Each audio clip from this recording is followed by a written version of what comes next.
Compañeras, muy buenas tardes. Para continuar con el curso, eh, el día de hoy vamos a tratar sobre la política económica. Sería el último punto o el último módulo del programa y conjuntamente con Economía Internacional, serían los dos módulos que vamos a evaluar en el examen final. Me parece que ya está el calendario. Yo les estaré informando en la plataforma cuándo van a ser los exámenes finales. Por lo pronto, pues entonces vamos a hablar de la política económica. Vean, la política económica forma parte de lo que conocemos como políticas públicas. Las políticas públicas en general comprenden la política económica, la política social, la política de desarrollo, la política internacional, etcétera, ¿no?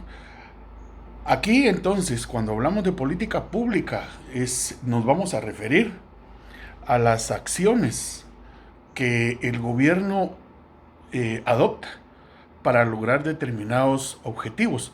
Se supone que estos objetivos están enfocados al bienestar de la población.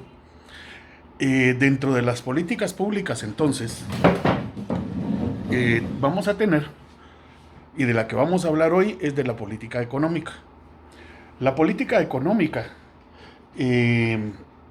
son todas aquellas acciones que toma el gobierno para encaminar la economía de Guatemala hacia determinados objetivos.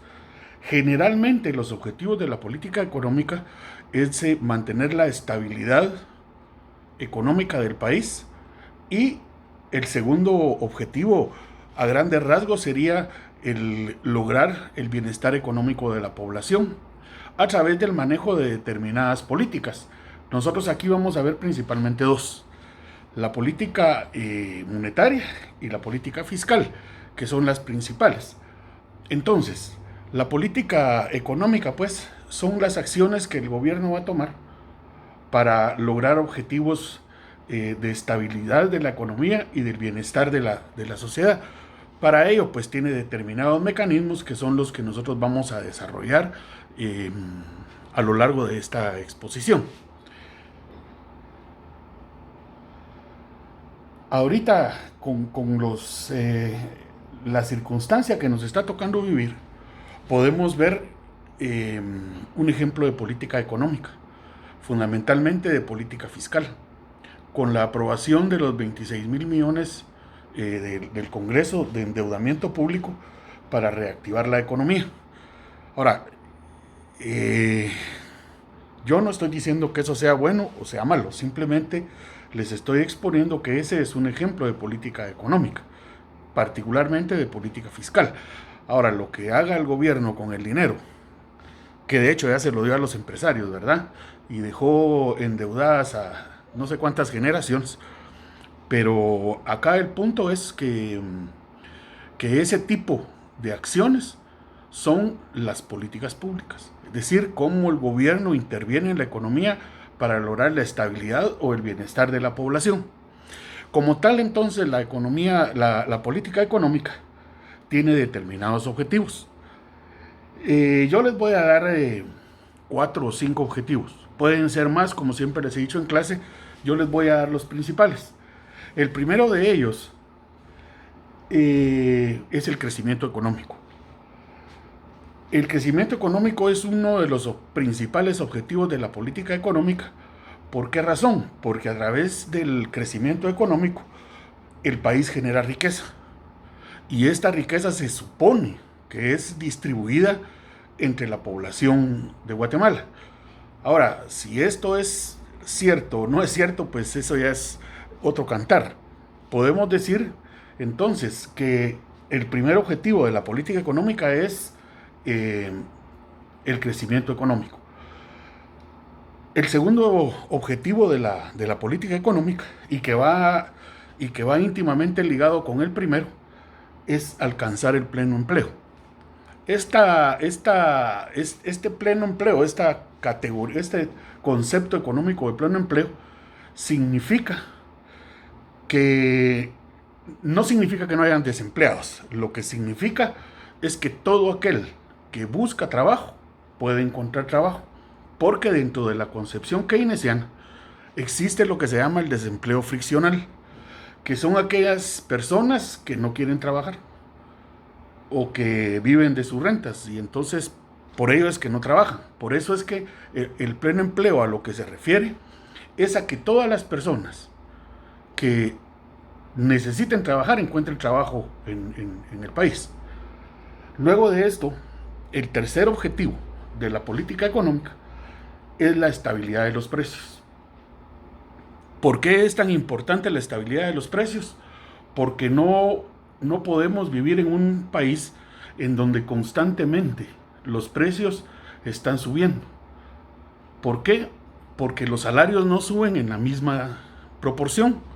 Por lo tanto, si hay un acelerado crecimiento de los precios de las demás mercancías, pero no del salario, lo que vamos a ver aquí son periodos de inflación o de hiperinflación.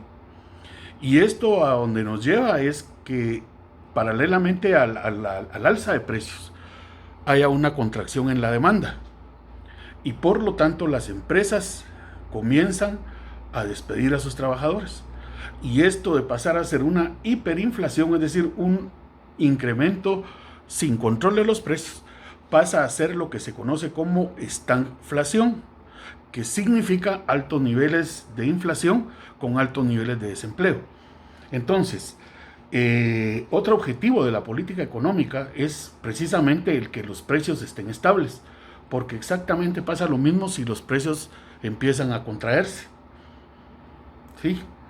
Entonces, si hay una contracción de los precios, va a haber una sobredemanda. Y como en nuestro país casi todo lo que nosotros consumimos lo importamos, lo que va a pasar acá es que ese incremento adicional de la demanda va a impactar sobre el tipo de cambio y va a impactar sobre las reservas monetarias internacionales.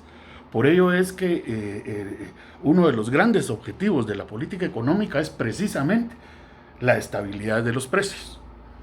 El siguiente objetivo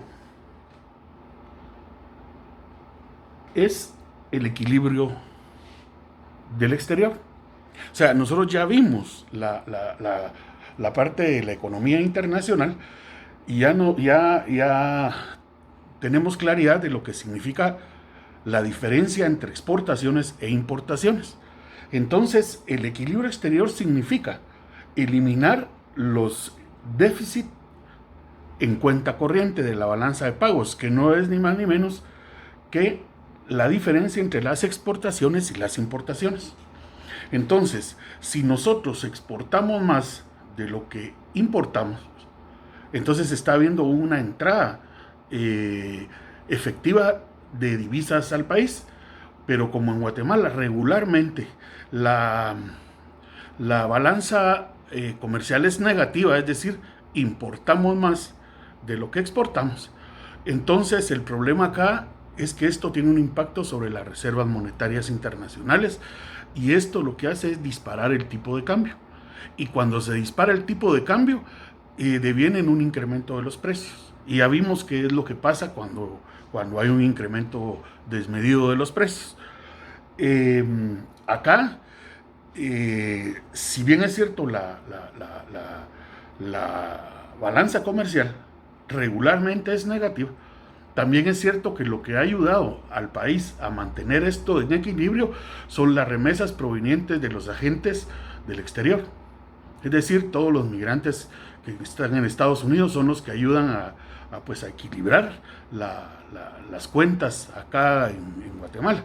Por ello es tan importante el nivel de remesas que mandan los migrantes.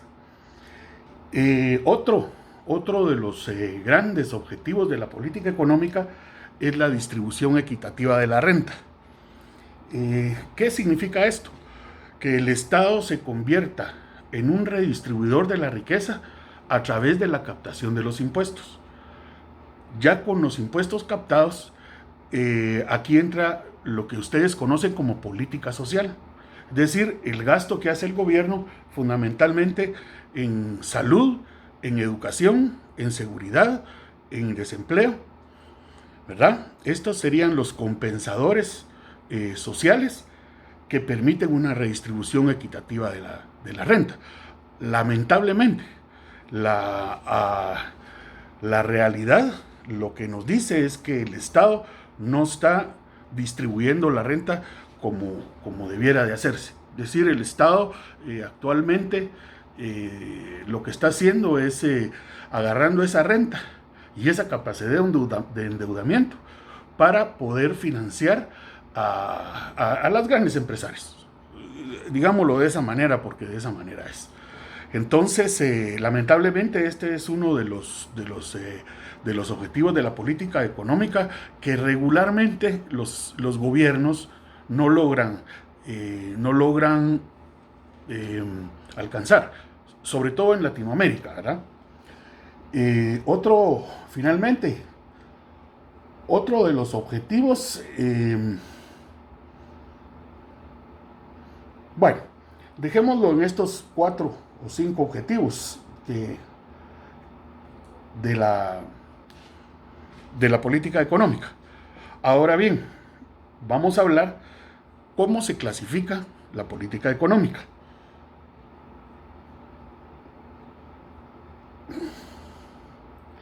En principio, la política económica en general tiene 3 clasificaciones. La primera de ellas se refiere al periodo de tiempo en el cual estas políticas van a estar vigentes. En todo caso, pues, la política se divide en políticas de corto plazo y en políticas de largo plazo. Por ejemplo, una política de corto plazo es la política cambiaria, es decir, la política que mantiene el tipo de cambio. Es decir, acá el gobierno está cada trimestre revisando que el tipo de cambio no se dispare ni que se contraiga demasiado, es decir, mantiene la estabilidad del tipo de cambio. Esta sería entonces, pues, una política económica desde el punto de vista cambiario en materia de corto plazo. Otra política de corto plazo es el mantenimiento de la inflación en los niveles que están preestablecidos durante el primer año a principio de cada año. Sabemos, pues, que la inflación es un incremento sostenido de los precios. Acá lo que trata de hacer el ente gubernamental, que para el caso de Guatemala es la Junta Monetaria, es de establecer los niveles mínimos y máximos de la inflación. Regularmente, esta política es de corto plazo porque nos dice que a 6 meses la inflación no debe de pasar de 2 dígitos, de 1 dígito. Es decir, la inflación debe mantenerse en el rango entre 1 y 9%. Dentro de las políticas de largo plazo, acá, por ejemplo, podríamos mencionar la política fiscal, sobre todo cuando hablamos de la estructura tributaria. Cuando hablamos de la estructura tributaria, cuando veamos los tipos de impuestos, vamos a ver que hay impuestos directos, impuestos indirectos, aunque eso ya lo mencionamos durante las clases. La estructura tributaria lo que nos dice es qué peso porcentual va a tener los impuestos directos y qué peso porcentual van a tener los impuestos indirectos. Entonces, es una política de mediano y largo plazo la reconversión de la estructura tributaria, porque lo que tenemos que hacer, lo que tiene que hacer el Estado es que su financiamiento devenga más de impuestos directos que de impuestos indirectos. Pero esto ya es una política fiscal a largo plazo. Eso, cambiar la estructura tributaria es sumamente difícil y es uno de los grandes retos que ha tenido Guatemala, que es uno de los países con una estructura tributaria regresiva. Yo creo que América Latina es el país que tiene la peor estructura tributaria. Bien, la otra clasificación de política monetaria son las que se refieren a las políticas económicas coyunturales o políticas económicas estructurales. Cuando nos referimos a la cuestión coyuntural, nos referimos al corto plazo. Nos referimos a periodos que no van allá más de 2 meses. O sea, es un aspecto coyuntural como el que acabamos de ver ahorita, que el Congreso aprobó miles de millones para reactivar la economía, aunque sea la economía de los empresarios, pero lo hizo. Entonces ahí podemos ver una política económica coyuntural que se presentó en la realidad del país como efecto del combate al coronavirus, ¿no? Aunque no veo yo que tienen que ver 11,000 millones de quetzales que le dan a los empresarios con la cuestión del coronavirus. Realmente no hay relación, pero bueno. Luego, las políticas económicas estructurales, ¿sí?